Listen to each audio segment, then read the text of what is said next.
What we see with these tech era firms is they've become gatekeepers. They engaged in illegal tactics to double down on their monopoly, to protect their monopoly, to squash out rivals when they were threatened. There's been this question about, can the government really do this work, right? But what we've already proved is that, yes, the law does apply. There's no big tech exemption from the laws on the books. And if you put in the work to show the judges how it is that these laws apply in this new context, you could win.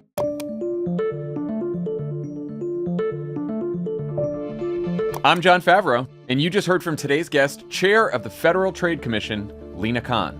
If you're a regular offline listener, you probably heard us talk about Lina Khan. She's the youngest FTC chair in history, appointed by President Biden at just 32 years old. As chair, she has led a reinvigoration of antitrust action and enforcement. She's taken on big tech monopolies with pending lawsuits against Meta and Amazon. She's gone after big pharma, successfully forcing manufacturers to lower the price of inhalers to $35.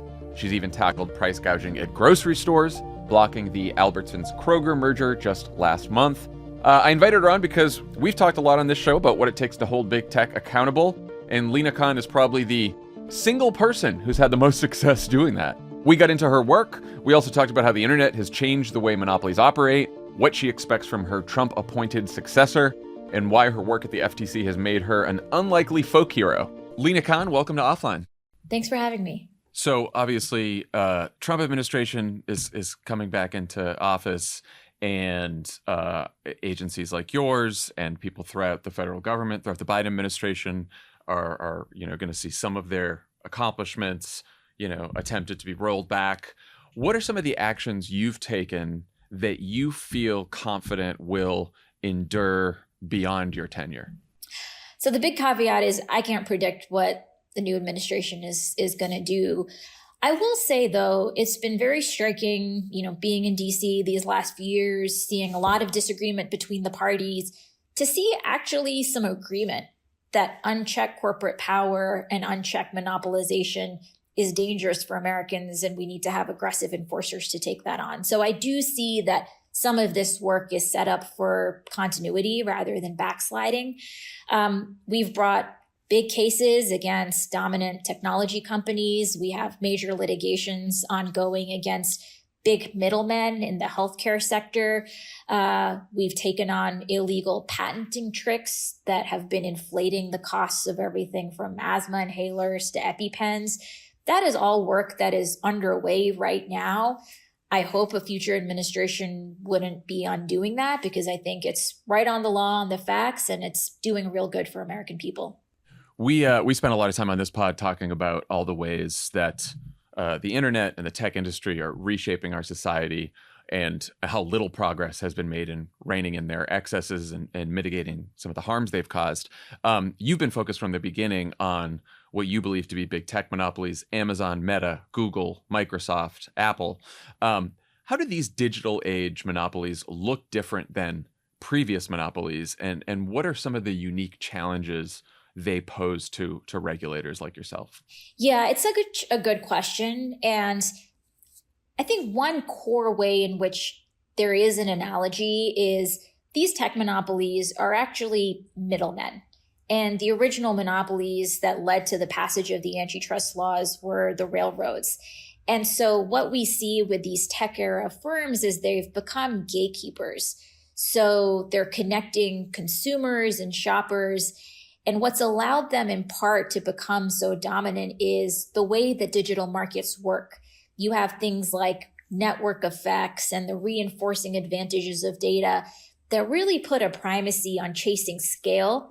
And once you've gotten that critical mass of scale, there are these flywheel effects that kick in and really result in accelerated growth and momentum.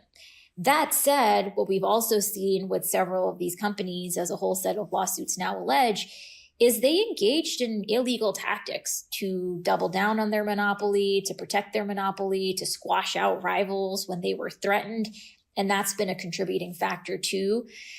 When I came in and in the last few years, there's been this question about, can the government really do this work, right? We have these laws, they were passed in 1890 and 1914, and the economy looks really different. And it can be frustrating. These litigations can take some time. But what we've already proved is that, yes, the law does apply. There's no big tech exemption from the laws on the books.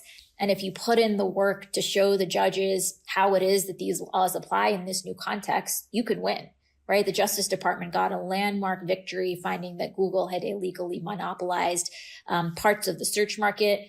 We have a big trial starting up against Meta in the spring. We have a trial starting against Amazon in fall 2026.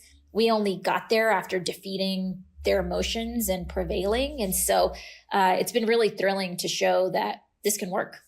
You sort of became notable when you wrote a paper about Amazon, a piece about Amazon in the Yale Law Review about, I think it was called the Amazon Antitrust Paradox. And now, of course, as FTC chair, you brought a lawsuit against Amazon. I think for a lot of people who don't follow politics closely, they might see Amazon and think, okay, well, I get to go on Amazon and buy stuff for pretty cheap, and it comes quickly to my house, and so it's great. And so why is that a problem? And what are they doing illegally? Yeah, it's a great question. And what we found when the FTC investigated Amazon, was we found that things could actually have been even better if Amazon hadn't engaged in certain illegal practices. And so just to give you a few examples, one thing Amazon does is if sellers on their platform offer lower prices anywhere else on the internet, Amazon punishes them. And so what that means is Amazon is basically contributing to inflated prices across the internet. Amazon has also been steadily increasing the fees that sellers have to pay. And so Amazon now takes up to 50% of the cut from a business. So Amazon is inflating the prices that these sellers have to pay Amazon, but also making it impossible for these sellers to lower their prices anywhere else. And functionally, that means that people are paying more than they would. The reason Amazon's been doing this is because they don't want any other online platform to gain scale. We also found that Amazon actually made a very concerted decision once they realized they had kind of captured a whole set of sellers and a whole set of shoppers to start monetizing their platform through ads, which a lot of platforms do. But our lawsuit found that they've been littering their search results page, even with irrelevant ads, because they know they can. And so the product is actually becoming worse for people, and they can get away with it. And, sometimes I get asked, well, how do you know if a company's a monopoly? Like, what's the right way to calculate it? There are a lot of different technical answers to that.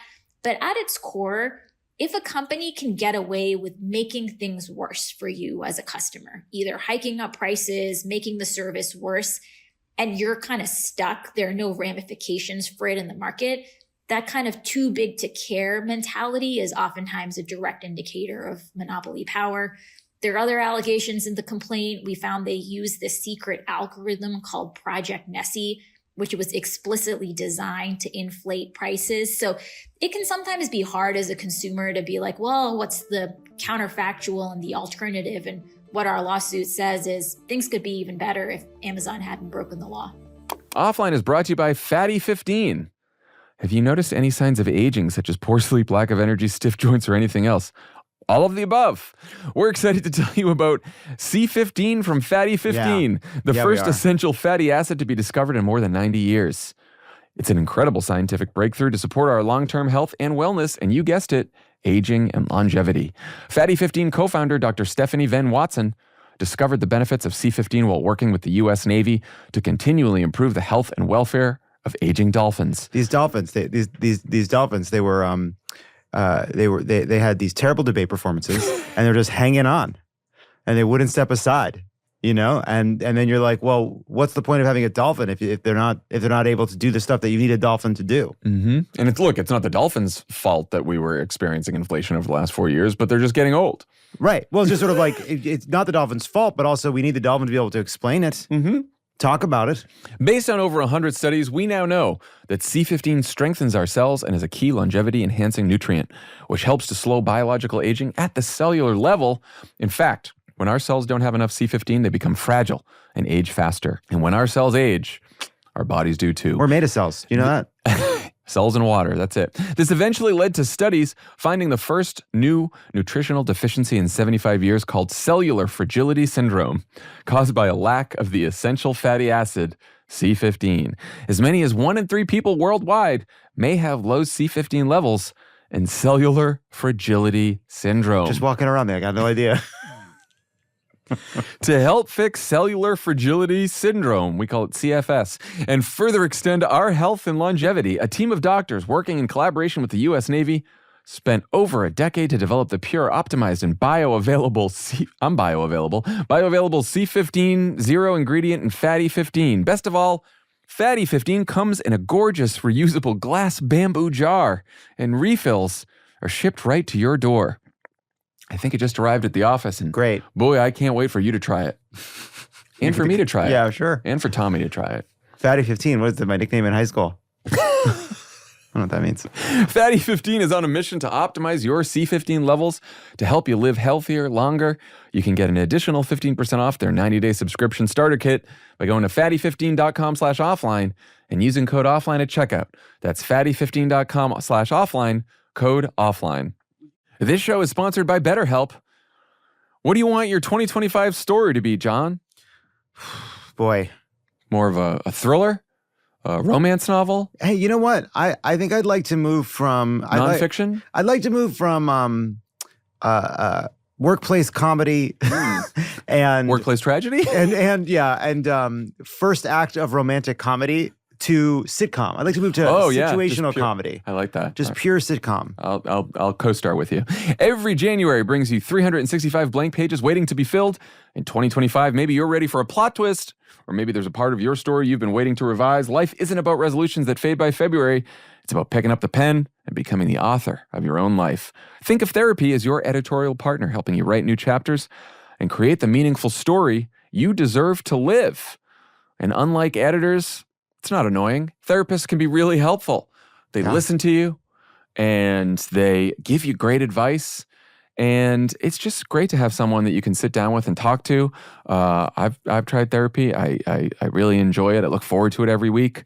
BetterHelp is fully online, making therapy affordable and convenient, serving over 5 million people worldwide. Access a diverse network of more than 30,000 credentialed therapists with a wide range of specialties. Easily switch therapist anytime at no extra cost.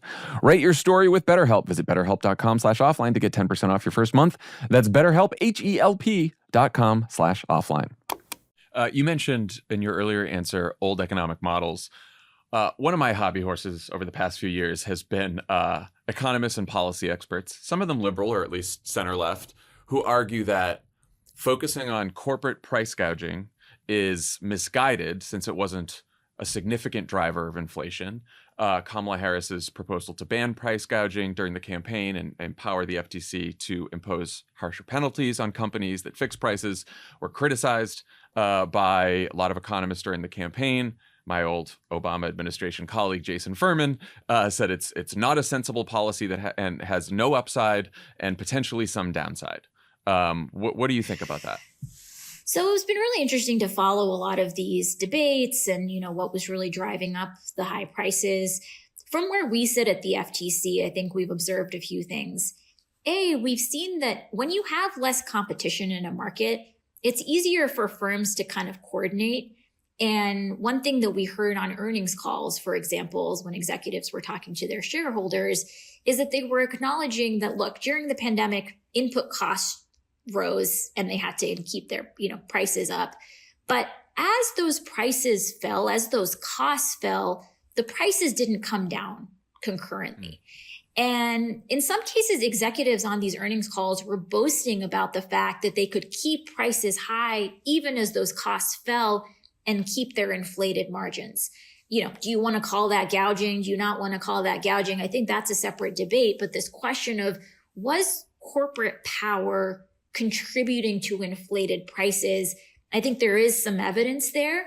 I think more generally, we've seen just generally, inflation could give companies cover to not just raise prices when costs go up, but then keep them more inflated unless they're being checked by competition.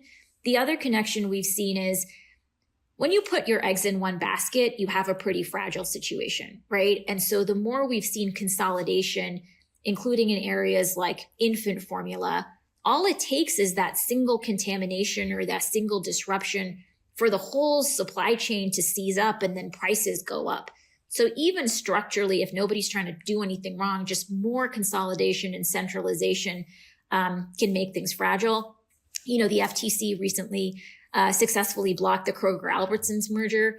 We did listening sessions around the country, and people were really concerned, and they were thinking that, if this merger were to go through, these corporations would get even more power to inflate prices. Do you think that if Congress were to pass a federal ban on price gouging, that is a workable policy? Do you think that the FTC sort of has the power to stop price gouging with the tools that it has right now? Do you think a federal ban would be an additional tool that would be helpful? I mean, a lot would depend on the specifics. We don't have that. Congress has not explicitly given us that authority. Oftentimes at the state level, these price gouging bans are very much tied to specific natural disaster or kind of intervening events that create unique dislocations in the market. So I think we would need to understand, is this kind of just applies in very special circumstances, or is something that's more sweeping? We do have the antitrust laws. We have consumer protection laws. And so, we've certainly gone after law breaking when it was inflating prices, when we had the authority to do so. The other big criticism you've received is that, your actions to block various mergers and acquisitions have helped create a climate that's hostile to startups and innovation and job creation. And some of this has come from CEOs and founders and investors. No surprise there. They have certain financial self-interests. But then some from economists. Larry Summers criticized your antitrust policy a few years ago, warning, quote, policies that attack bigness can easily be inflationary if they prevent the exploitation of economies of scale or limit superstar firms. And of course, you hear this a lot from the folks in Silicon Valley. Do you think that criticism has any validity? So the law prohibits mergers that may substantially lessen competition or tend to create a monopoly. That's a very specific legal standard. It's not that all mergers under the sun are illegal. It's really a subset where you see rivals, buying up one another in ways that would deprive people of options, deprive them of choices. It's interesting. Deal makers over the last few years have certainly been very vocal about the fact that the FTC has been aggressive. We've won our cases and have chilled some of those illegal deals that sometimes people propose because they're saying, let's roll the dice and see if we can get this through, even if there are legal problems. The economy's done pretty well. There have been mergers that the FTC has blocked, including the NVIDIA ARM deal, where each company independently has done phenomenally well since the FTC took action several years ago. And they've actually been incentivized to invest in growing independently, flourish. And so I think you really have to look at the evidence here rather than make kind of hyperbolic claims. So Trump has named Andrew Ferguson to replace you as chair. He's currently a commissioner on the FTC who you've served with, so you know him. Do you think he'll continue the FTC's cases against Meta and Amazon? It's a great question. I don't know what his intentions are. It has been interesting to see, including on the Republican side, concern about big tech platforms, right? And concern about these digital gatekeepers and monopolies that are getting to pick and choose who gets heard, who gets seen online. I've heard from a lot of small businesses that basically live in fear of, are they going to wake up one day and have been demoted from the top of the search results page to page 7 for some opaque reason, and that's devastating to their livelihood and there's no accountability, right? I think there is a deeper sense that the amount of concentrated power and decision-making that we see in a very small number of companies, and sometimes even just a handful of executives, is really anathema to what our system of governance is about, right? And one of the reasons we have the antitrust and anti-monopoly laws is actually as a complement to our Constitution. The Constitution recognized that we need checks and balances, right? And if we want people to be free, hey, we just overthrew those monarchs, so let's create some systems to have checks and balances and not have people subjected to tyranny. there are analogous principles in the economic sphere, right? There's this great quote from the history of the Sherman Act, which is, if we're not going to be ruled by monarchs, we also don't want to be ruled by autocrats of trade, because how people experience the economy in their day-to-day life has huge impact on whether they feel free. And so if you have a democracy, but you're allowing people to be bullied and coerced in their economic life, that's not really going to lead to freedom. And so that's why I think on both sides of the aisle, there's a recognition that we need to take these laws seriously. You mentioned the autocrats of trade. It certainly seems like that is what we might be getting as we head into another Trump administration, and not necessarily because of anything I know about Andrew Ferguson or how he might run the FTC, but all the big companies that you've taken enforcement actions against, they're all making donations to Trump's inauguration. Some of them personally, some of the founders and CEOs personally. Mark Zuckerberg just announced that they're getting rid of the fact checkers. Amazon is paying Melania Trump $40 million for a documentary, which I didn't know you could get that for a documentary. And I do wonder if a lot of these founders, CEOs, titans of industry are thinking, you know what, the law is the law. I'm going to forget about the law, forget about enforcement.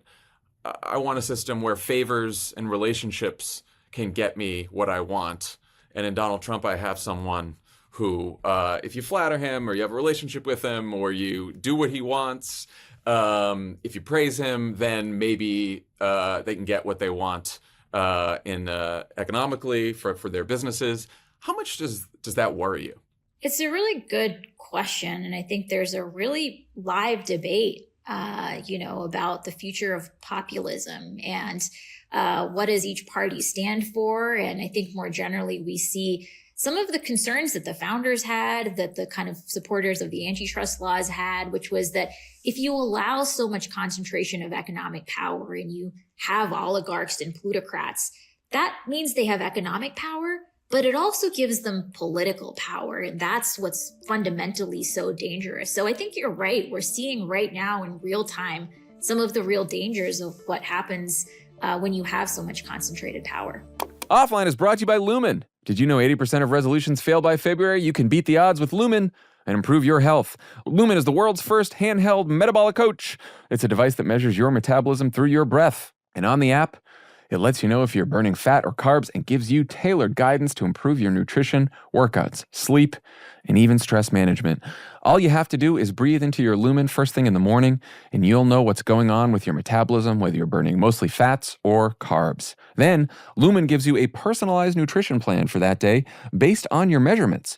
You can also breathe into it before and after workouts and meals so you know exactly what's going on in your body in real time, and Lumen will give you tips to keep you on top of your health game. Because your metabolism is at the center of everything your body does, optimal metabolic health translates to a bunch of benefits, including easier weight management, improved energy levels, better fitness results, better sleep, etc. A lot of people around here using Lumen here at the office.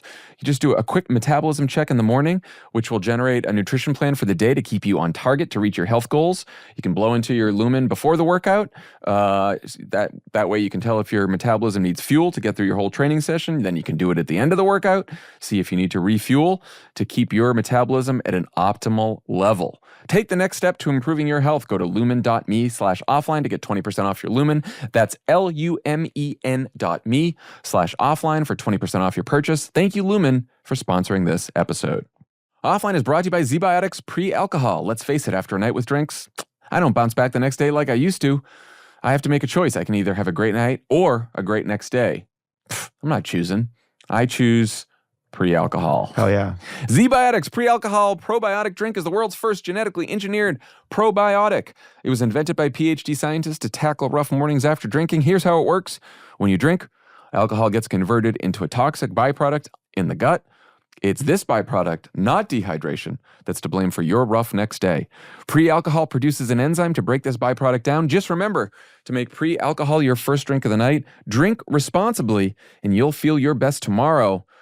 I love ZBiotics. I try to remember it every time I have a drink, because the only other option is just spilling your entire drink and breaking the glass on the floor on our rug like John Lovett did when he was at our house. How'd that turn out? Last weekend? How'd that turn out? I know. I was just telling Ari, rug looks great. It's great. It worked. We got it out. Because it wasn't red wine. It was just a spritz. It was just a spritz. Just a spritz. And it was at the end, there was a lot of water and ice. So I think the rug cleaner got it out. Great. Emily. How'd you feel the next day? That didn't leave a mark at all. Oh, great.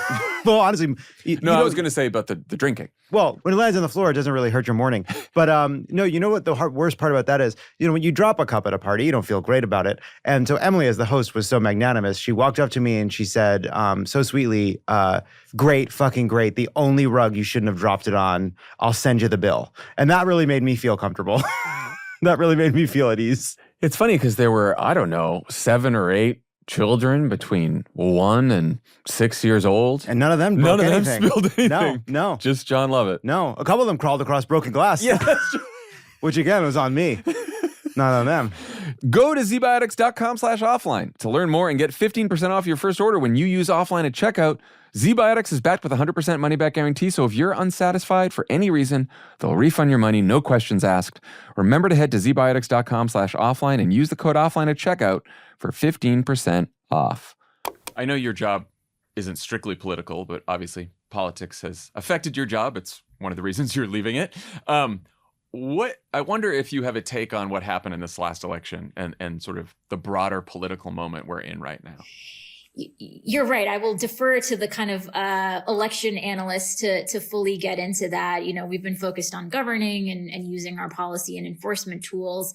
That said, I did make it a real priority to, in this job, go out across the country and really engage with people across all walks of life. It's very easy in these types of roles to become very insulated and just hear from a handful of policymakers and powerful companies and their lawyers.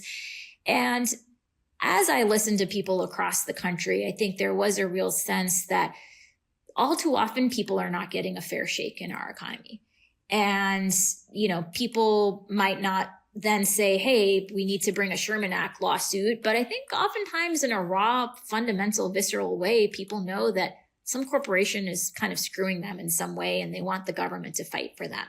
And that's what the FTC has been on the front lines of, is kind of using the tools when we see law breaking, be it, a monopoly that's illegally inflating drug prices, or even, companies making it hard to cancel your subscription or tricking you with junk fees so that you thought rent was going to be one amount, but then later there are all these additional fees. We've been taking on these problems big and small and just making sure that there's a basic sense of fairness and dignity in our economy. And that really resonated with people from both sides of the aisle. I mean, we proposed this ban on non-compete clauses, these contractual provisions that basically prevent you from going to work for a rival or starting your own business. We got 26,000 comments from people across the country. People just, taking time out of their day to go submit a comment to this obscure federal agency. And we heard from people in all 50 states talking about how these clauses had, kept them stuck in abusive jobs, prevented them from taking higher salaries, people who ended up having to do, 5-hour commutes every day and missed out seeing their kids grow up. And we had comments from people saying, I'm a lifelong Republican, I'm a lifelong conservative, but if you guys ban non-competes, that'll be the best thing government's ever done in my lifetime. And so I think there's a real hunger out there to see government fighting for people, even when it means taking on powerful corporate interests. I remember back in 2012 when President Obama was running for re-election, and he wanted to give a big speech about economic inequality before the race started. And one of the points he was really focused on making in that speech is one reason that economic inequality is quite damaging and harmful is because it makes democracy itself much harder, and it actually robs people's faith in democracy. And I thought about that in this election because, there's this whole debate on Democrats are making it about Donald Trump as a threat to democracy and defending democratic institutions. And after the election, I think there's been some reflection that it's tough to defend democratic institutions when people don't feel that those institutions are actually working for them and giving them a fair shake. Is that something that you heard from people when you had those listening sessions across the country? Yes, absolutely. And candidly, people would say, I appreciate you're here from the FTC, but I've never heard from this agency before. And guess what? The last time there was a big grocery merger, you guys let it go through a decade ago, and that meant I got laid off and now I live in a food desert, right? I mean, I do think that people have been disillusioned, candidly, because for many years they didn't feel that the government was fighting for them. Of course, we tried to change that, and we have changed that, but we have to be aware that we're working against this trust deficit in many ways. And, it takes time to build that trust and build that faith. That's why we went out across the country and really engaged with people, both to learn from them and listen from them. I think the other thing we see sometimes in economic policy circles is that there can be a privileging of just a particular type of expertise. People are experts too, in terms of what's happening in their day-to-day economic life. And it was really important to me that we not just get stuck in these blind spots, and engaging with people and really knowing how markets fundamentally worked was a key part of that. If you were sitting down with the next FTC chair and they asked you for advice on, future enforcement actions or rules or potential scams that you wanted to go after, what's the next big inhaler issue that you would advise them on? I mean, there's so much more to do in healthcare. I mean, we have some big litigations underway, including a litigation against these pharmacy benefit managers, these middlemen in the healthcare supply chain. There's a lot more to scrutinize in terms of why our drug price is so high. And, we've done a lot of work there, but more to happen. I do think we have to take seriously some of the risks with AI. There's opportunity here, there's benefit here, but at least where the FTC sits, we've seen how these AI tools are turbocharging fraud, right? Be it the voice cloning scams, be it the fraudsters who can use these tools to now just disseminate fraud on a huge scale. So we've been using our tools to, make sure we have rules in the road to stop that and to go after lawbreakers. But that's definitely going to be an area to stay vigilant on. You have about a week left as FTC chair. I know you're focused on running through the tape, but you must be thinking about what you want to do next. What interests you? Well, I will first be catching up on sleep. And then after that, figuring out, what does the next phase of this work look like? I do think there's a lot of excitement and enthusiasm, especially among kind of younger generations who candidly lived through the financial crisis, who kind of have always wondered, is government really fully fighting for us? And so it'll be interesting to think through how can we harness that and make sure if we have another opportunity to govern in this sort of way, we have kind of even more people ready to come help us. Have you ever thought about running for office? No. I mean, we need good people. I don't know if you've seen the party these days. Lina Khan, thank you so much for everything you've done these last several years, and really hope you stay in the fight. Thanks so much for having me. Take care.